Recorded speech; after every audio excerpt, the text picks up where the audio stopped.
Hello.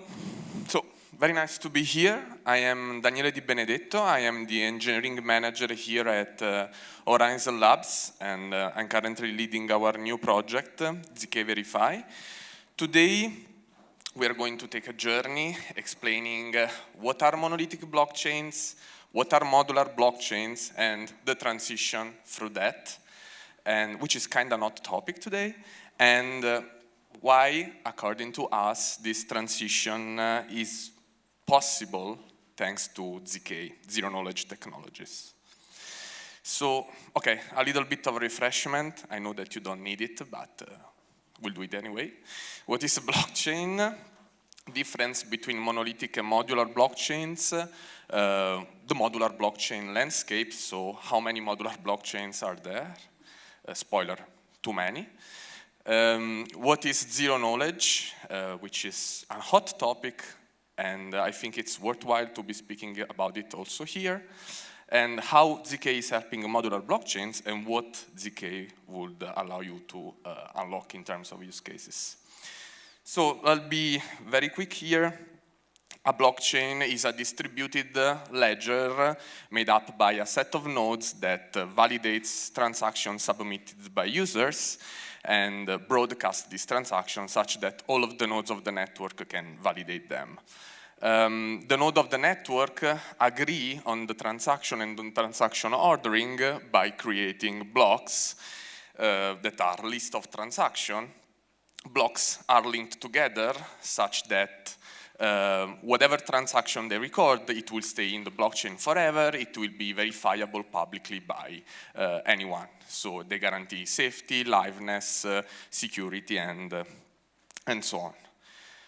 So we can identify four main functionalities for a blockchain, which we call layer for the moment. The execution is the transaction processing, so basically the validation of a signature, the execution of a smart contract method, whatever. The consensus is the algorithm through which all the nodes of the network agree on who is going to publish the next block, what will be the content of the next block, what to do in case multiple blocks are proposed at the same time, and so on.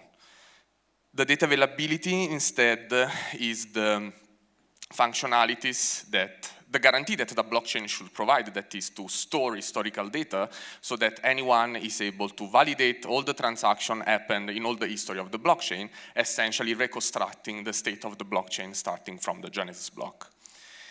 Finally, the settlement is the process to which transactions are finalized, that is, are inscribed in the blockchain, and they stay there forever. They are not reversible anymore. So, all the blockchains that you know up until now, Bitcoin, Ethereum, and Solana, Ethereum pre-Ethereum 2.0 upgrade, they are called monolithic because they handle all the four functionalities in a single monolithic piece of software, let's say. So the nodes of the network needs to handle all these functionalities. Okay, these were the first blockchain that came to play. That's why they are widely adopted. There is a lot of TVL inside them. There are a huge network of nodes that is validating them, and therefore are generally considered more secure and decentralized. However, as the more of these blockchain are getting used, so the more users try to submit transactions and so on, they start to suffer in terms of scalability, because it means that nodes must have an increased bandwidth, they must have an increased storage, they must have increased computing capabilities, and so on.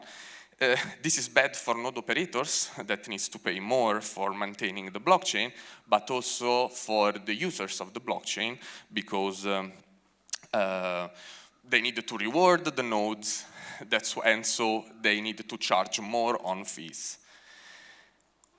So you might be familiar with the terms of security, scalability, and decentralization. That's the so-called blockchain trilemma that suggests that it's difficult to optimize one or more of these aspects without compromising the others. In the slide, you can see some example, proof of work, proof of stake, and some well-known monolithic blockchains in the market. Several solutions were proposed to address the trilemma, so you might be familiar with, I don't know, state channel, sidechain, plasma, and so on. An emerging trend in the industry is the modular blockchain, so a novel conception of a blockchain architecture that aims at addressing the trilemma. And to illustrate that, it's probably worthwhile to take a look at what is currently the path for Ethereum from going to a monolithic chain to being modular. So in September 2022, Ethereum performed the famous merge, in which basically they switched the consensus algorithm from proof of work to proof of stake. So as a matter of fact, the proof of stake is handled in a separate chain called the beacon chain, while all the other activities, so the validation of transaction and so on, is actually on the main blockchain. So what happened? The main blockchain now doesn't have to do the nodes of the main blockchain don't have to do anymore to handle the proof of work. So this allows to reduce the requirements for nodes that are running only on the main network, and instead, there will be a set of specialized nodes on the beacon chain that is only tasked to do the proof of stake, so the validation and so on. Okay, they switch to proof of stake, so low energy consumption, and this fact, so offloading this functionality to a separate layer allowed a small reduction in transaction fees and to decongest, let's say, a little bit the network. So in 2023 instead, Ethereum did the so-called Dencon upgrade that basically they offloaded to a separate chain the data availability.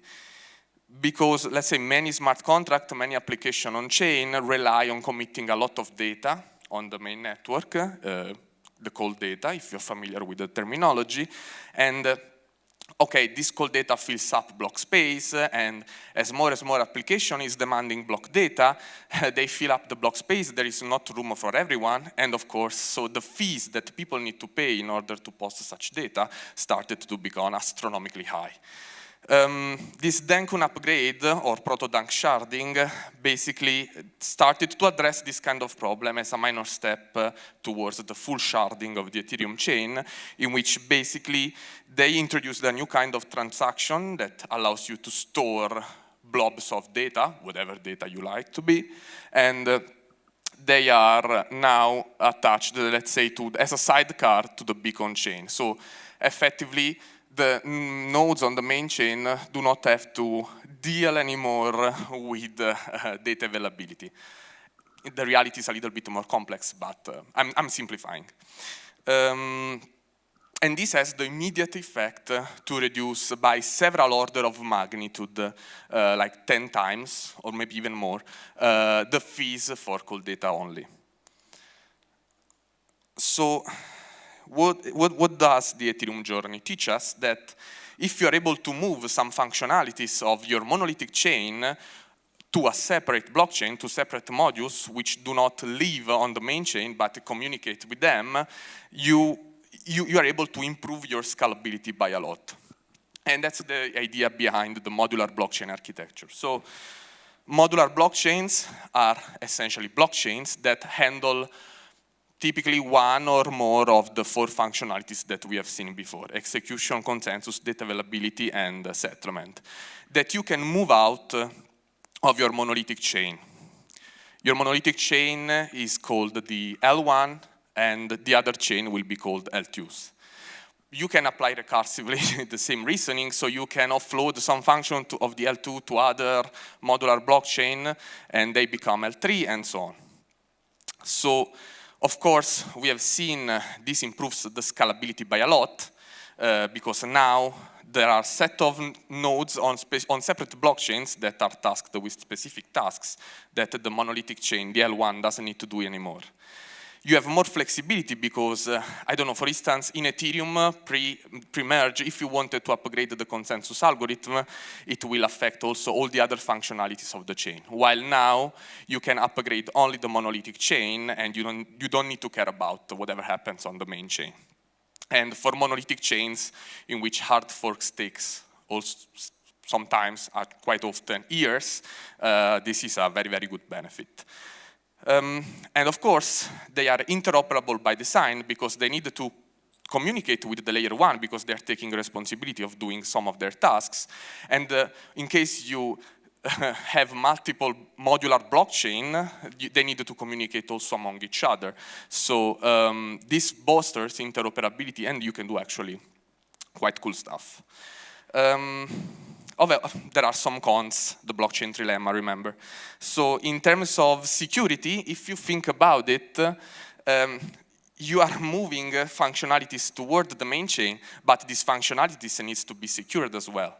But let's say you are splitting the validation capabilities given by the nodes to several different layers. So the end result is that the security on all these layers will be lower with respect to the security you had on the old monolithic chain. And that's why, let's say, they tend to be a little bit more decentralized today to guarantee a little bit more security. And of course, you are moving functionalities on separate blockchain, but this stays blockchain. So they need to reach consensus, they need to validate it, and so on. And so, especially if you are moving a lot of functionalities to several different chains, this will take time to process your transaction. So you submit a transaction, you send it to one chain that, I don't know, does the execution. Another chain does the data availability. Another chain takes care of organizing them, and so on. We need to be careful not, let's say, destroying too much and spreading the functionalities of the monolithic chain everywhere. And well, as you can see, this map is from March. There are quite a lot of modular blockchains, modular layers dealing with different kind of functionalities. And as of now, there are many more, trust me. They're essentially boosting the research and the innovation in this sector. They have become a major trend in the industry. Let's see some most relevant examples. So Rollups, probably you're familiar with the concept of Rollups. So Rollups move the execution of the monolithic chain. So basically, transactions are processed off-chain on a separate blockchain. These transactions are compressed in a transaction batch, and the batch is submitted to the L1 chain for settlement. So the idea is that the rollups inherit the security of the L1 chains because reverting this transaction on the L1 chain requires the reverting the whole blockchain. Let's say that there are other security assumptions. Rollups nowadays, some of them are more centralized, some of them not, and so on. But let's say they all have on the roadmap the possibility to become fully permissionless, secure, and decentralized. You might be familiar with optimistic rollup for sure, Arbitrum, Optimism. So the issue is that the monolithic chain receives this transaction batch, but it doesn't know whether these transactions are valid or not. So the rollup needs to have some way to prove that this transaction batch is valid, so nothing funny has happened off-chain. Optimistic rollups essentially don't care. So they assume by default that the transaction batch is valid, and they left open, let's say, a challenge period in which someone can, if someone detects a fraud, let's say, can submit a fraud proof, and a funny protocol plays on chain, and if the protocol is successful, the transaction batch is reverted. A zk rollup instead creates a zk proof of the validity of the transaction batch. The proof is submitted on chain for verification, and that's it. We will dive deeper later on the concept of zk, zero knowledge proof, but for now consider it like as a mathematical proof of the validity of the transaction batch that is it's very easy to verify, no matter how big is the transaction batch and what happened, and it's not possible to tamper. Another example of modular blockchain are data availability layers. So I'm sure you've all heard about Celestia, which actually introduced this concept of a modular blockchain.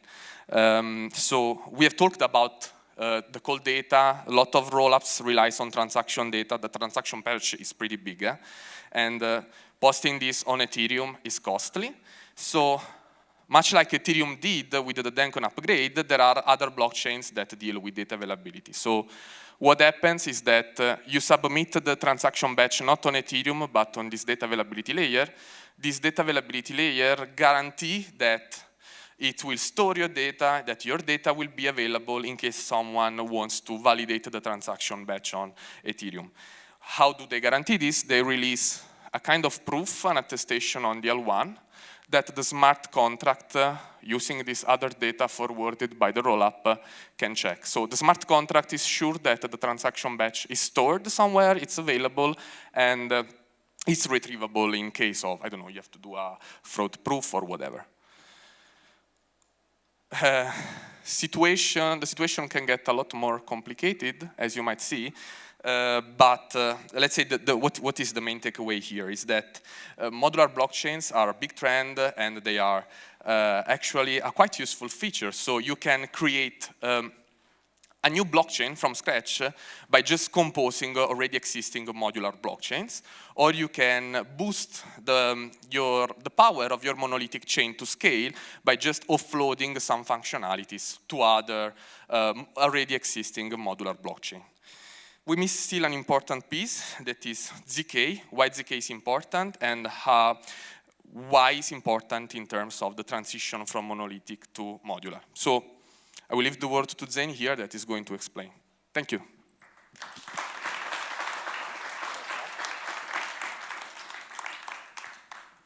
Hey everyone, thanks DDB. I'm Zain, and I'm going to go through zk, and I'm also going to touch about how zk affects the modular blockchains that DDB had spoken about.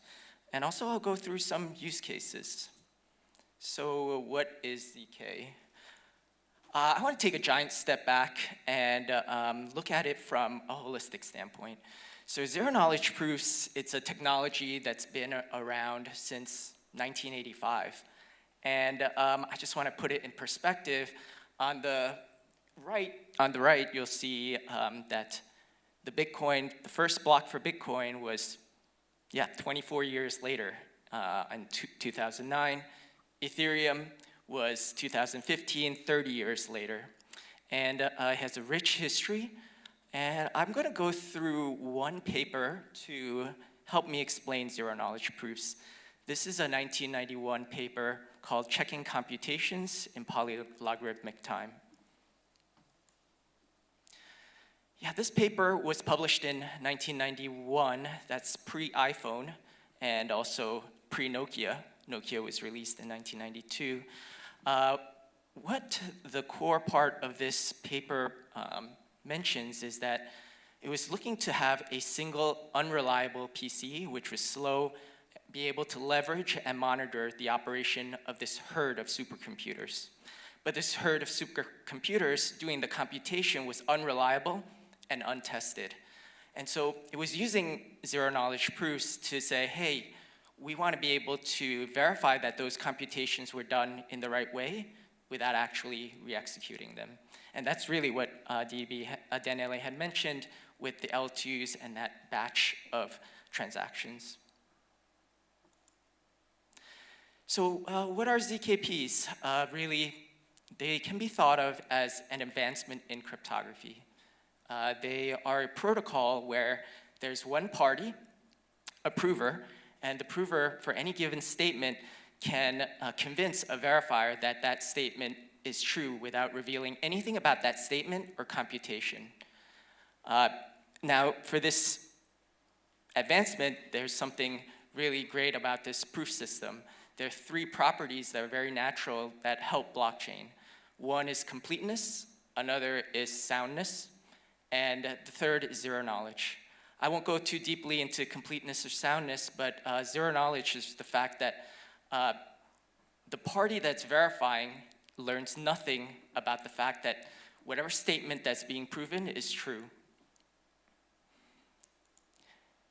And so that is really helpful for modular blockchains because in modular blockchains, you can scale and you can have privacy, and zero knowledge proofs can really enable that. We'll see that here with ZKPs for privacy, Zcash being the first in 2016, and Horizen a year later, 2017. ZKP is used for scaling with Starknet 2021, and ZK Sync, and many, many others 2022. And we'll go a little bit into how those rollups work. This is the same slide that Daniele showed. So that's the batch of like 2,056 transactions being put together as a transaction batch, and then getting rolled up as computation that's been verified back into the L1 block. Just looking slightly deeper into this, on the left, there's those 2,056 transactions. They go through a series of stages before they're actually at the point of verification at that verifier. It's compression, normalization, aggregation, and then there's this conversion step. Illustrated another way is on the top, it's like series of proofs getting aggregated, going through all the stages, coming to an aggregated proof, and then this converted proof that eventually gets verified on the L1, this slow, reliable computer, Ethereum. We at Horizen Labs, we took a look at the costs of verifying on the L1. And for the various different types of proofs, you'll see them there, those are the most popular ones. You see that it ranges from, let's say, tens of dollars to hundreds of dollars. And that can be really prohibitive, especially for someone who wants to cast, let's say, a private vote on a DAO. And you know, in terms of dollars and euros, hundreds of dollars, that's a lot of money in different countries. And you know, you might have to choose between, let's say, your meal and voting. And so it's not really scalable. It not only hurts like the individual user that is voting, but also it hurts the apps. Apps don't use zero knowledge proofs as often because of this cost factor. So what we thought of at Horizen Labs was, hey, we could really modularize this and put this into a product which we call zkVerify. It is a module that's dedicated to proof verification. You'll see there on the top all the different types of proofs that are available, and some that are still experimental, but they're verified by our native verifiers, where as a modular part of the modular blockchain, we specialize in it. So developers can choose the proving system that best suits their needs, and as newer and more efficient proving systems, and we're seeing that all the time, as they're being introduced, they're seamlessly integrated into our module. This is the same slide, but slightly altered from what Daniele had shown before with the modular stack, breaking it out into verification as well. And across the different types of rollups, zkVerify is working specifically on verification and making it better. But it goes beyond rollups.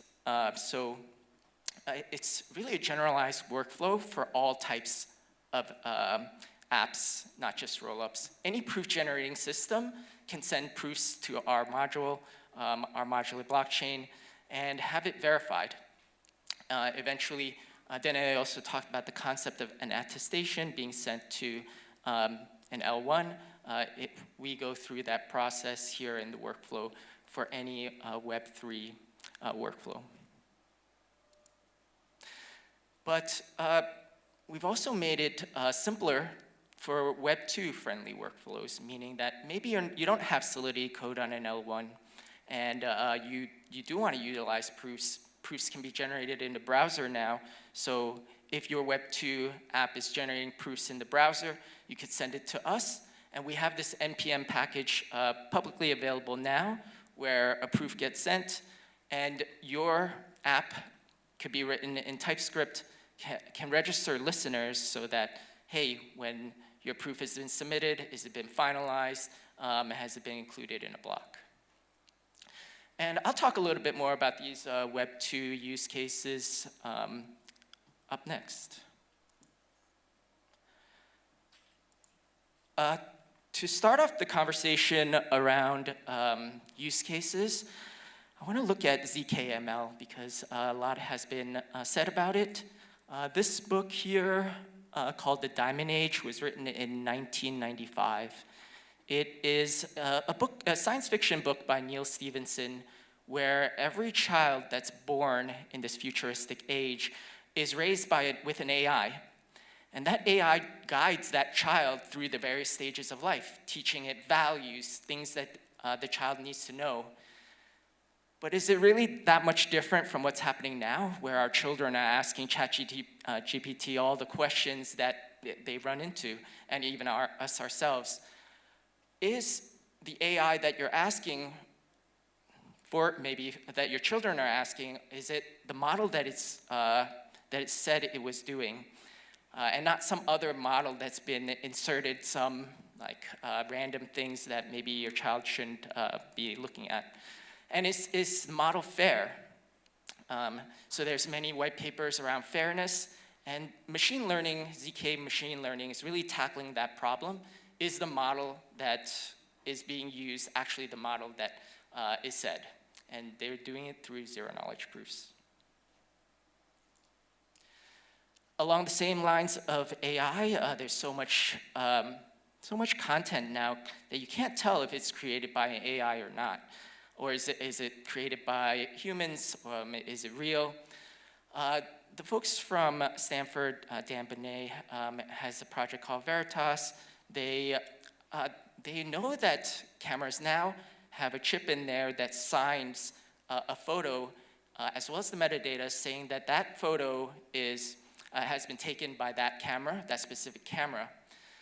But what they noticed is that those photos, they actually undergo a transformation process, and that transformation process is part of the process to get it to media. So in media, whether it's a website or print, it gets cropped, it gets resized, and sometimes things get blurred. So the project looks at, it's more for editing software where, hey, there's this set of allowed transformations. And so they've encapsulated into a proof where the statements being proved is the original image actually signed by the camera, and are the allowed transformations the ones that have been specified by the proof. Yeah, we see new use cases happening all the time, and we were sponsors at ZK Hack Montreal recently. I'll just highlight a couple of them. The one with the star is the one that won our bounty. It's Zgate. It was a Telegram bot that used zero-knowledge proofs to gate access to certain groups based on a person's net worth. What they did was they created a zero-knowledge proof representing the algorithm that they use to gate the Telegram group. And then they verified it on zkVerify. There was no Solidity code needed, and so it was essentially like a Web 2 crypto-adjacent app, and yeah, really interesting usage of zero-knowledge proofs. Another one is ztips. Ztips is it's for a country. They were from a country where it's not very easy to give tips to police. In terms of privacy, they didn't want to get any repercussions for the tips that they've given, so it used zero-knowledge proofs to essentially guard privacy. ETH Warsaw, some of you might have been there as well. We had a hackathon there. The 3 stars here represent the bounties won. zk Feedback is private feedback. The mastermind is a code cracking game with verifiable computation incorporated into it. And then there's crypto point of sales. But yeah, there's so many use cases now that are happening, and we believe that we're in the middle of a movement with zk, and zk is bigger than Web3. There's just so many circles in here, new use cases happening all the time, and we're really excited about it. ZK is something that we truly believe in and really want to share it and pay it forward to the world. So if you want to learn more about our project, this is we're Horizen Labs. Those are our handles. Our project is zkVerify, and we are currently hiring. Thank you.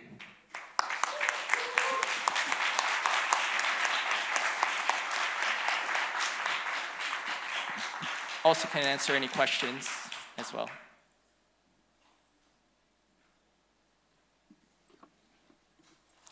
Don't be shy. Oh, wow. Yes, please. How are you thinking about overall, what are you focusing on which proving systems are you focusing on, and where are you seeing the most demand for on-chain verification?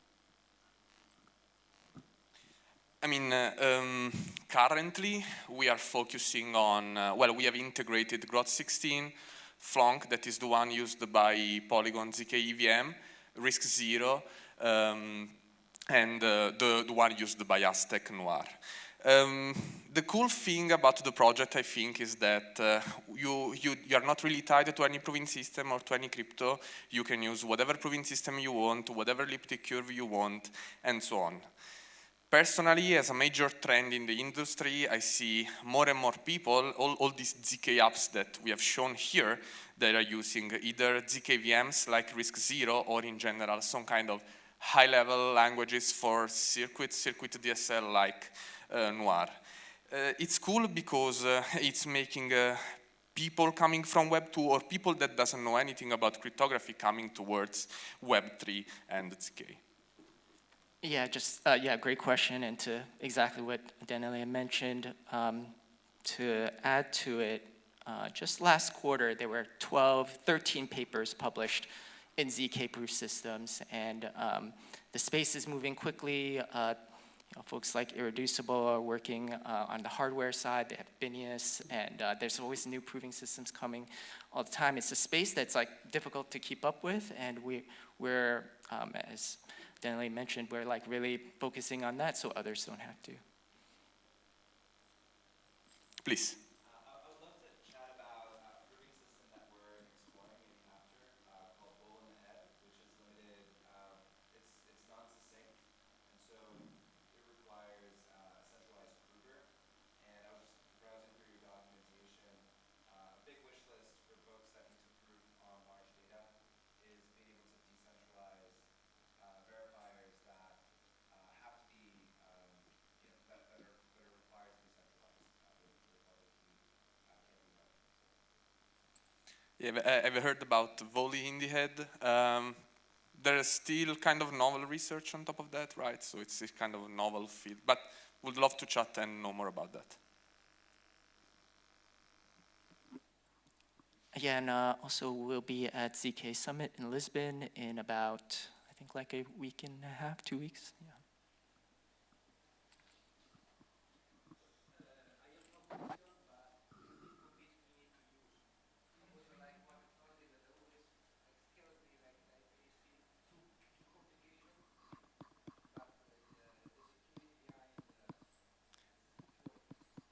Why are you scared?